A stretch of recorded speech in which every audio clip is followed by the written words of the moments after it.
Did you know that if you can say 3,000 words in the English language, you can pretty much say everything you need to say? In this series, we are learning one word a day for 3,000 days, and I am excited for this next word.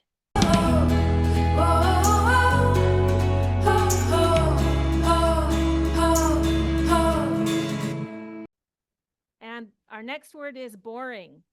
So this information is very boring to this man. Therefore, this man is bored. We're looking now at the information. What causes this feeling? It's boring. The meeting dragged on, with each presenter speaking in a boring monotone that made it hard to stay awake. Boring monotone. It makes it hard to stay awake. This is a boring monotone. Hopefully, I don't speak with a boring monotone usually, but sometimes I can get carried away and just talk with a boring monotone voice. Boring. He found the book to be a boring read, despite its critical acclaim. The boring lecture on statistics failed to engage the students, many of whom were visibly uninterested.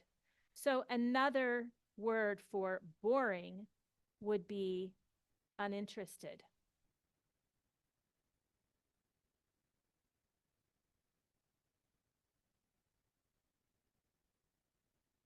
Boring, uninteresting. That's a synonym. So bored, uninterested, boring, uninteresting. Okay? Uninteresting. She complained about her boring routine, longing for something more exciting in her daily life.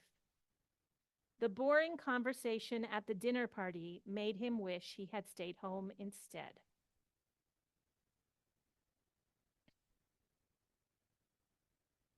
All right. The opposite of boring is exciting, enthralling,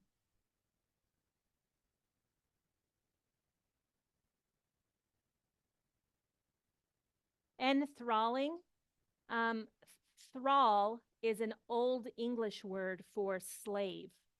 So if something is enthralling, it catches you and doesn't let you go. It's a very positive word. I was enthralled, means I couldn't turn away. But it comes from this concept of being a slave or being captured by something. So exciting, enthralling. The noun is bore. A person can be a bore. That lecture was such a bore. We would never say that. So only the noun bore for people. Things, you just use an adjective and describe it as bore. So bore is only for people.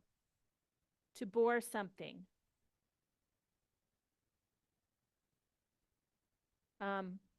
Bore, to bore. We don't use it as the verb very frequently.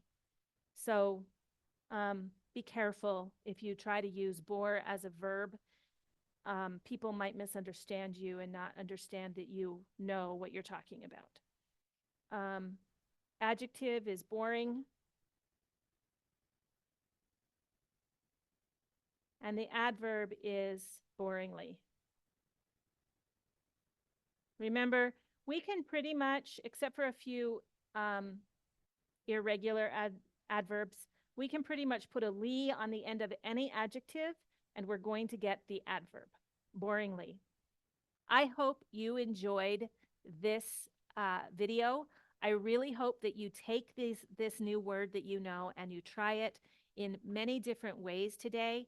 If you don't have someone to speak with when you are practicing these words, use a recorder. Record it into your phone and listen again and again and again and record it again. The more you speak, the easier it will be to remember these words and to feel natural speaking English. I hope you have a great day, and I'll see you in the video tomorrow. Bye-bye.